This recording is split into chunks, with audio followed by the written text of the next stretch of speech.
पण लाडक्या बहिणी म्हणतो, लाडक्या बहिणीचं दुःख जे काय असेल तर अवैध दारूवर आळा घालण्याचं दुःख आहे.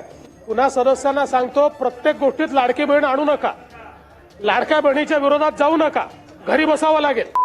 हा विषय अध्यक्ष महोदय ग्रामीण भागातल्या आमदारांना विचार, त्यांना रोज काय त्रास होतोय, कुठे गेलं तर आमच्या महिला भगिनी आमच्या दारूबद्दल विचारतात.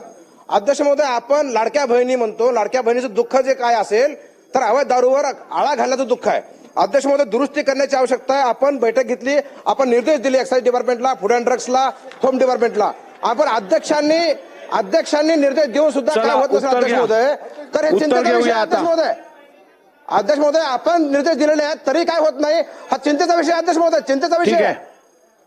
महोदय, पुन्हा सदस्यांना सांगतो, प्रत्येक गोष्टीत लाडकी बहीण आणू नका, लाडक्या बहिणीच्या विरोधात जाऊ नका, घरी बसावं लागेल. प्रत्येक गोष्टीत लाडकी बहीण, लाडक्या बहिणींचे पैसे चालूच राहतील, ती योजना सुरूच राहील. त्या योजनेला दुसऱ्या योजनेशी कम्पेअर करता येत नाही, हे आपण लक्षात ठेवा. दुसरं, माननीय अध्यक्ष महोदय, आपण जर काही निर्देश दिले असतील आणि त्याची अंमलबजावणी झाली नसेल तर तात्काळ ती करण्यात येईल. ठीक आहे.